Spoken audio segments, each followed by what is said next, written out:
की जय। भारत माता की जय। भारत माता की जय। वंदे मातरम। वंदे मातरम। वंदे मातरम। गौ माता की जय। गौ माता की जय।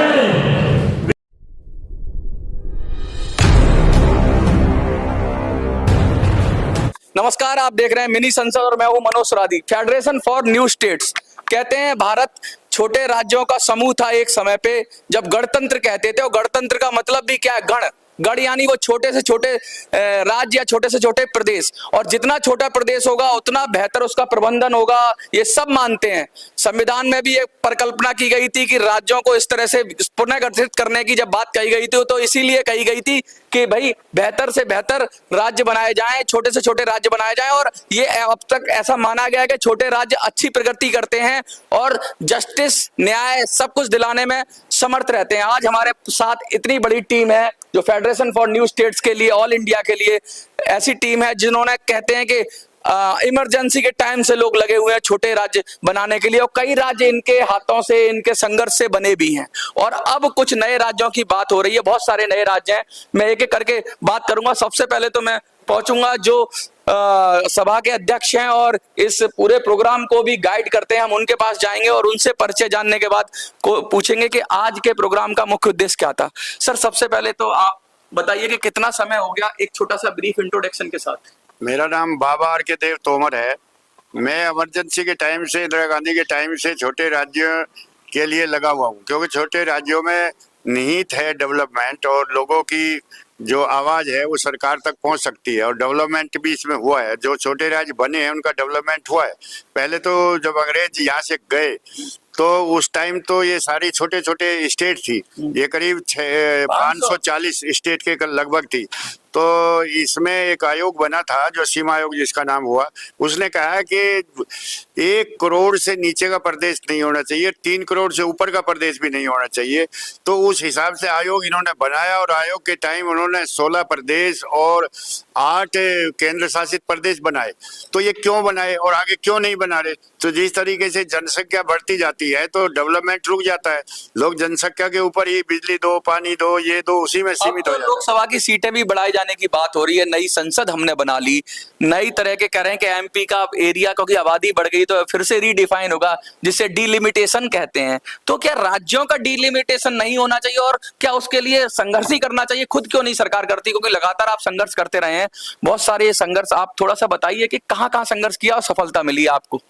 देखिए, हमने झारखंड में संगठन और छत्तीसगढ़ में किया, और उत्तराखंड में किया, तेलंगाना में हम 3 बार जेल गए, और उत्तराखंड में भी हम काफ़ी सक्रिय रहे। जहाँ जहाँ भी छोटे राज्यों की डिमांड हुई वहाँ वही हमने एक फेडरेशन, जॉर्ज फर्नांडिस ने हमें कहा था, और वो उसके पहले अध्यक्ष थे, उन्होंने ये फेडरेशन बनाई थी। तो उस टाइम से हम लगे हुए। अब तेलंगाना का बना, उसके बाद अभी आंध्रा का भी वो है, आंध्रा में भी बहुत वो है, हमारे उत्तराखंड की बात कर रहे हैं। हाँ, तो ये है, ये मांग रहे हैं। और काफी देश में मतलब 1 अरब 40 करोड़ जनसंख्या हो गई है, और प्रदेश वो के वही है। यूपी में भी 4-5 प्रदेशों की, हरित प्रदेश की बात हो रही है, पश्चिमी उत्तर प्रदेश को अलग से, अवध की अलग बात हो रही है, और जो कहते हैं जहां बुंदेलखंड, उसकी भी बात हो रही है। बहुत सारी जगह हैं उधर, वहां पे आपके बिहार के अंदर भी बैठे हैं। मिथिला राज्य की मांग हो रही है, ये मांगे हो रही है। क्या लगता है ये सरकार क्यों नहीं सुनना चाहती है?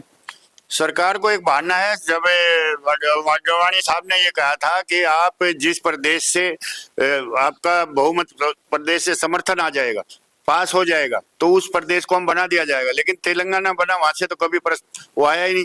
तो संविधान की धारा 3 और 4 के तहत कोई भी सरकार को अधिकार है कि वो उसके टुकड़े, नामकरण या उसका डेवलपमेंट जिस तरीके से कर सकता है, उसको पूर्ण अधिकार है। तो इसलिए उस अधिकार के तहत, इसको 2 और 3 के तहत अगर कोई भी सरकार प्रस्ताव पास करके नहीं भेजती, जैसे मायावती ने बाद में प्रस्ताव किया, जब सरकार ने मांगा वो तो धारा 1 और 2 के तहत मांगा था, 3 और 4 के तहत भी ये उसमें उसको प्रस्ताव करके देना होता है। फिर लोकसभा जो है उसको पास करेगी, फिर वो लंबी प्रोसीजर है। इसलिए धारा 2 के तहत जो है कोई भी राज्य बना सकते हैं, उनको अधिकार है। देखिए, संविधान में नए राज्य की बात हो रही है। आप इतना अच्छा प्रोग्राम करते हैं, हर बार पूरे देश से लोग इकट्ठे होते हैं। जहाँ साहब, क्या लग रहा है कहां तक पहुंची है मांग, क्योंकि बहुत सारी मांगे अभी भी ऐसे ही अधर में लटकी हुई हैं, सरकार सोच ही नहीं रही है। क्या कुछ लोगों की कुर्बानी मांगती है सरकार की, इतना आंदोलन हो जाए, कुछ लोग अपनी जान खो दें, तब जाके नया प्रदेश देंगे? नहीं, ऐसा तो अंदर की बात नहीं पता, जान मांगते हैं, लेकिन ये तो क्लियर है जो ये आम जनमानस की बातें नहीं सुनना चाहती है। जो आम जनता कुछ भी बोले, धरना प्रदर्शन करे, कुछ भी मांग हो जो लीगल भी हो, उनको ना माने। अब राज्य बनाने की और रीऑर्गेनाइजेशन स्टेट को करने की जो बात है, ये बहुत ही जरूरत है, क्योंकि बहुत से ऐसे स्टेट हैं जो लाखों में है, 8 लाख की आबादी है, 10 लाख की आबादी है। गोवा और अरुणाचल प्रदेश जैसे 12 लाख 8 लाख है, वहीं यूपी बिहार 24 करोड़ 20 करोड़ ऐसे हैं, तो वहाँ पे डेवलपमेंट नहीं हो पाता, एरिया बहुत बड़ा है, तो बहुत सारी दिक्कतें हैं। वहाँ के लोग इस चीज को झेल रहे हैं काफी सालों से। आज कितने स्टेट्स के प्रतिनिधि हैं अलग अलग, क्योंकि अलग जैसे उत्तराखंड की बात कर रहे हैं आप, मिथिला की बात खड़े हुए लोग हैं, मैं तो यहाँ पे देख रहा हूँ कि बहुत सारे लोग हैं, मैं नाम पढ़ना चाहूंगा, ज्योति सेतिया हैं, पंकज पटेल हैं, अगोरे देव वर्मा है, कमलेश झा है, आप ही हैं, रश्मि जी हैं, विजय झा है, सुमन पुनिया है, बलदेव राज है, कौन कौन है, बहुत सारे लोग हैं, मेहता राम राव हैं, NU नागचप्पा हैं, दुर्गेश कौशिक हैं, मनोज झा हैं, ललित जी हैं, अशोक हैं, योगेंद्र हैं, अशोक बरार हैं, जप्पू देव वर्मा है, इतने सारे लोग हैं। तो मतलब आज कौन कौन से राज्यों से आए हैं, मतलब जो नए प्रस्तावित राज्य आप कह रहे हो?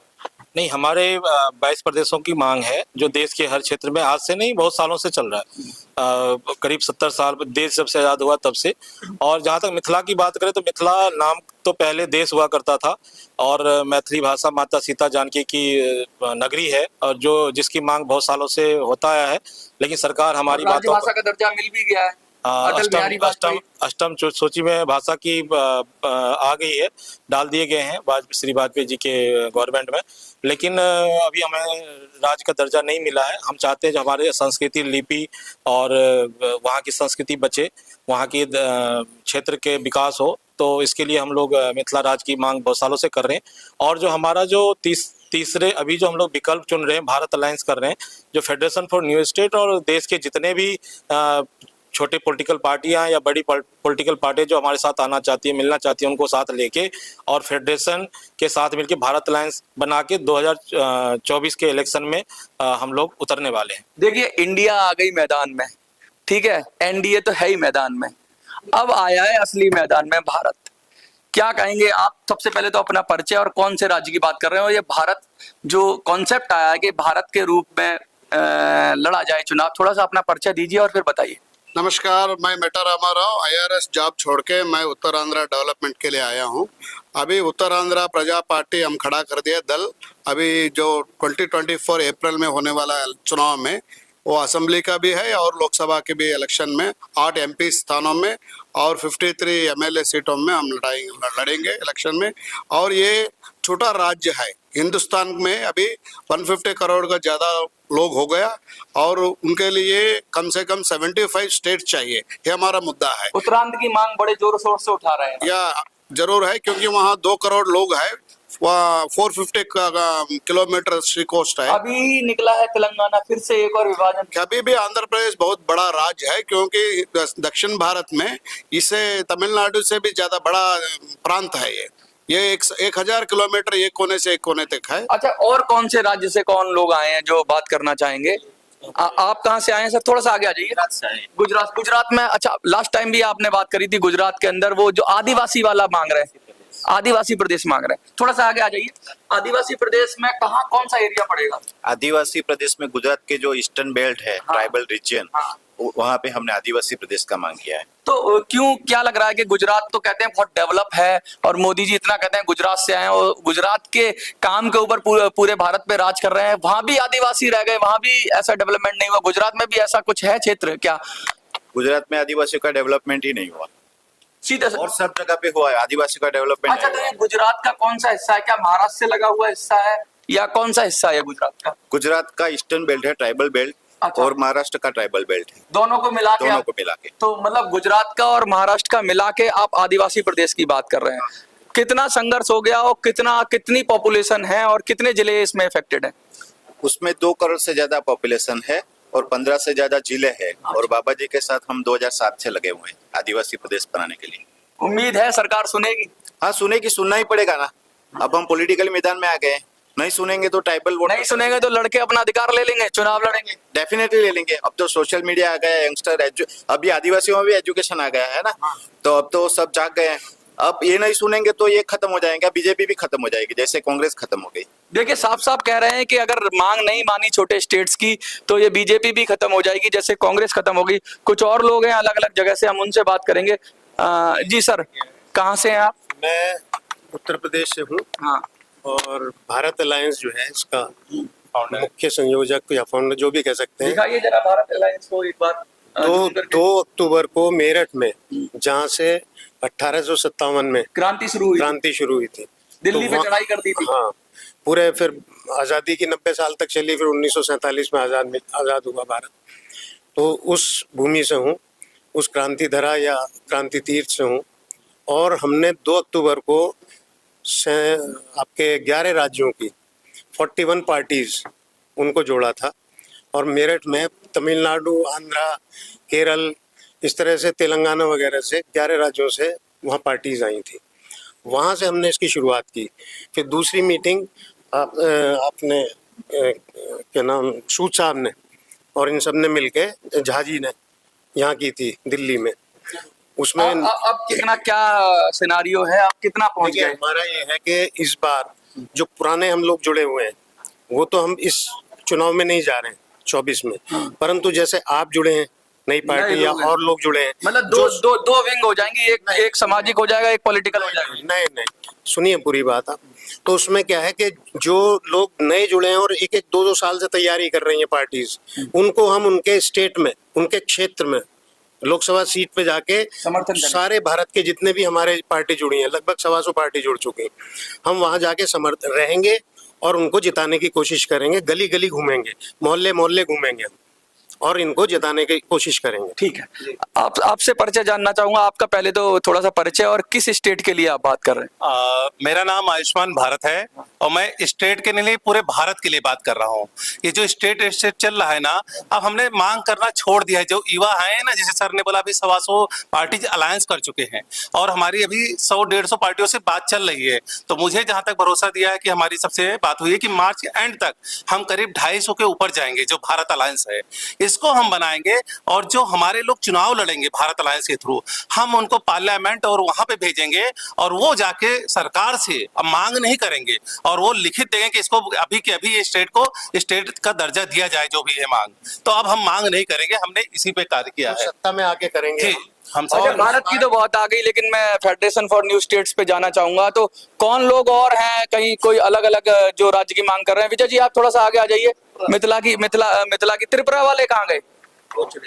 अच्छा कोई बात नहीं। विजय जी, मिथिला के लिए कहाँ तक पहुंचा संघर्ष? संघर्ष मुकाम पर पहुंचने वाला है और हमारा विजय होने वाला है। हम मिथिला राज्य बनाने वाले हैं और इस लोकसभा में खुलकर टक्कर देने वाले हैं। अगर उनका 400 पार है तो बड़े साहब है, और 700 पार भी कर सकते हैं, पर हम मिथिला तक सीमित है। हमें मिथिला चाहिए और लेके रहेंगे। इतना जोश, इतना जुनून, और आपके साथ के कुछ लोग मुख्यमंत्री भी बन गए राज्यों में, उन राज्य बना लेकिन मुख्यमंत्री भी बने। क्या लगता है कि अब जो आपने जो कमांड संभाली है, तो क्या जो फेडरेशन फॉर न्यू स्टेट्स है उसको मुकाम तक पहुंचा देंगे? जो रह गए उनके लिए हम काम कर रहे हैं, और एक संगठन बना है, उसी संगठन के तहत हम काम करेंगे। हमको देश का डेवलपमेंट चाहिए, हमको राजनीति नहीं चाहिए।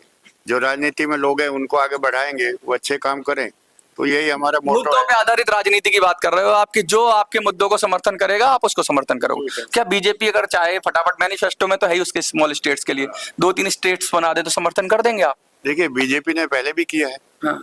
और पहले भी उसका समर्थन है, आज भी अगर वो करेगी तो समर्थन तो है। कांग्रेस कर दे तो? कांग्रेस ने भी किया है, तो कांग्रेस का भी समर्थन?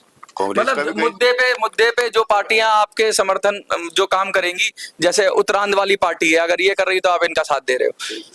क्या संदेश देना चाहोगे, क्योंकि सैकड़ों की संख्या में आज लोग आए यहाँ पर और अलग अलग विषयों के जानकार आए, तो उन सबसे क्या लबोलो आप निकला, क्या मीटिंग का कंक्लूजन निकला, क्या कहना चाहेंगे? हम यही कहना चाहते हैं कि सब मिलकर के ये संगठन जो बना है इसको आगे बढ़ाएं और सरकार तक बात पहुंचाएं। सरकार वोट की चोट जानती है, जब इतने लोग हमारे साथ आएंगे तो नेचुरली वोट का भी प्रभाव पड़ेगा। जब उसको वोट का प्रभाव पड़ता दिखेगा तो इन राज्यों का निर्माण करेंगे। यही हमारा मोटो है, सबसे सब इकट्ठा होकर। कमलेश जी, कितना मुद्दे से जुड़ पाते हैं लोग, क्योंकि आजकल लोग तो फ्री बीस चल रहे हैं, 1000 दे दो, 2000 दे दो, लाडली योजना दे दो, पेंशन दे दो, इस तरह की बहुत सारी चीजें हैं जो चल रही हैं जिनसे जनता को लुभाया जा रहा है। तो एक राज्य का मसला तो बहुत ही टेक्निकल मसला होता है, और वो कहते हैं ना दूरदृष्टि वाली सोच है कि पूरे राज्य का पूरे वहां पे विकास होगा। लेकिन आज तो लोग सोच रहे हैं जो मिल जाए, कहते हैं ना कि सरकार से घी मिले तो अंगोछे में ले लो, चाहे गिर जाए टपक जाए कुछ कर जाए, मतलब तो ये ऐसी वाली सिचुएशन आ गई। इतनी जो घनघोर स्थिति है जहाँ पे लोभ लुभावन चीजें दी जा रही है, वहां पे ये मुद्दा कैसे ले जाएंगे इसे आगे?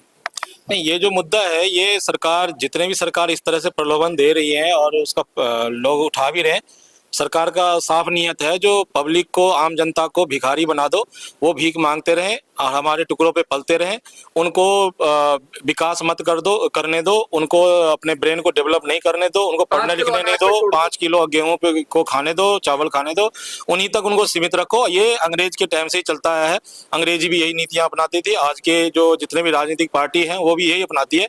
लेकिन हम लोग इस चीज पे नहीं जाएंगे, हमारा बिल्कुल विकास का मुद्दा है। हम लोग हर घर रोजगार की बात करेंगे, हर घर रोजगार देने की कोशिश करेंगे, हर घर में एजुकेशन डेवलप करेंगे जिससे कि आत्मनिर्भर भारत बने, वहां के लोग बने। देखिए कितनी बड़ी बात कही है। एक छोटा सा किस्सा सुनाता हूँ। एक कोई बहुत बड़ा तानाशाह था, शायद हिटलर था, अभी मैं कंफर्म नहीं हूँ।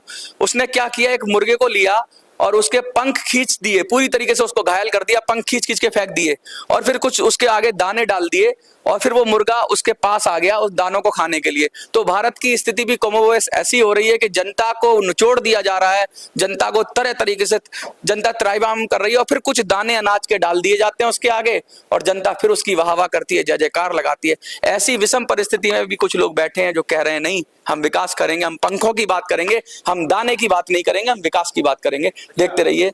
अब उन पंथों को जो नोचे हैं, हाँ। मैं उनके लिए बोलना चाहता हूँ कि अब ना एनडीए अलायंस, ना इंडिया अलायंस, अब केवल भारत अलायंस जो आएगा पावर सिस्टम में, और जो हमारी सबकी मांगे हैं ना, खुद ही पूरा करेगा, खुद ही लिखेगा कि ये संविधान होगा, जनता ही सरकार हो जाएगी। यस, बड़ी बात कह दी है कि जनता ही सरकार हो जाएगी और जनता खुद निर्णय लेगी। देखते रहिए मिनी संसद।